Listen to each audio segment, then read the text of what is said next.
How many hours a day do you spend sitting? If you have a sedentary job, this number can be as high as 9.3 hours, sometimes even higher.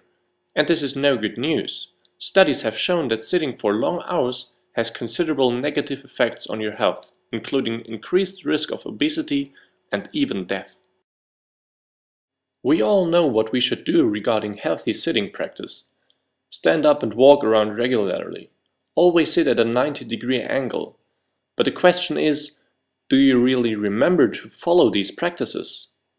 The Occupational Safety and Health Administration revealed that 1.8 million workers are affected by musculoskeletal disorders each year.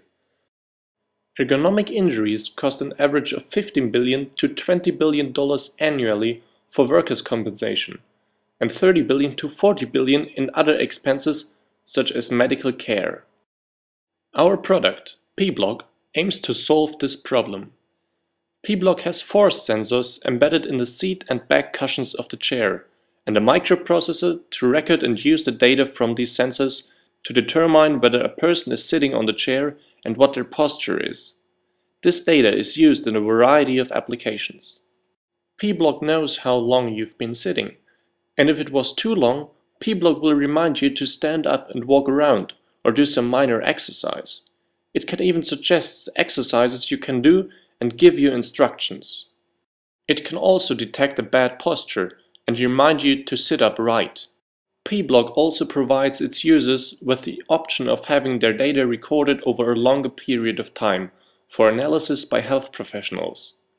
With P-Block, we aim to reduce productivity loss due to sickness, reduce days of work loss due to musculoskeletal disorder and musculoskeletal disorder claims and expenses, avoid unnecessary damage to your health, make ergonomic programs more efficient with automatic posture imitation and exercise necessity, and enable self-quantification of sitting posture, data, and history. But is there really demand for this product? We did a survey with 21 potential customers. Among the people asked, 81% would buy a chair or chair cover that helps them have better health. Slightly more than half are developing musculoskeletal problems. 95% sit at work or drive for a long time every day. 81% would like to have a chair that cares about their health and well-being. And 81% as well said that they would buy such a chair for their family.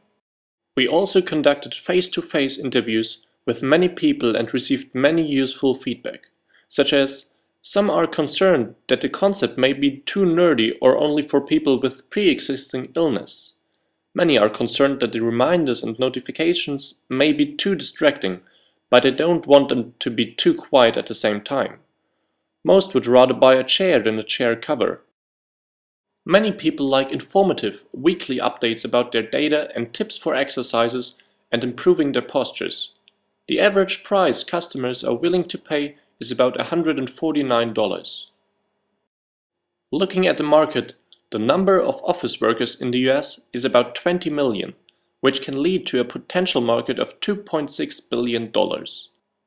Next, we are going to do a quick basic demo of the technology we are going to use. Now I'm going to do a demonstration of the technology in our product. For this prototype, I'll be using an existing standard office chair and a device called a force pad. It's basically a force sensor, as you can see here. It senses any force in the square and turns it into electrical voltage. So if I press on the pad, the voltage will go up in this voltage graph. In our product, force sensors will be embedded in the seat and back cushions to detect any person sitting on the chair and the posture of this person. In this prototype, we're demonstrating a small part of this by putting a force pad on the seat and put a pillow above it to simulate the padding. So first, I'll just put a cute little penguin on it, and as you can see here, the sensor does not pick up the weight of random stuff that you may put in a chair, such as this penguin. I'll have a person sit on the chair next, and this time, the sensor correctly detects a person sitting there. It's a steps change on the graph, With sensors like this on the seat in the back, we will be able to monitor general activities on the chair.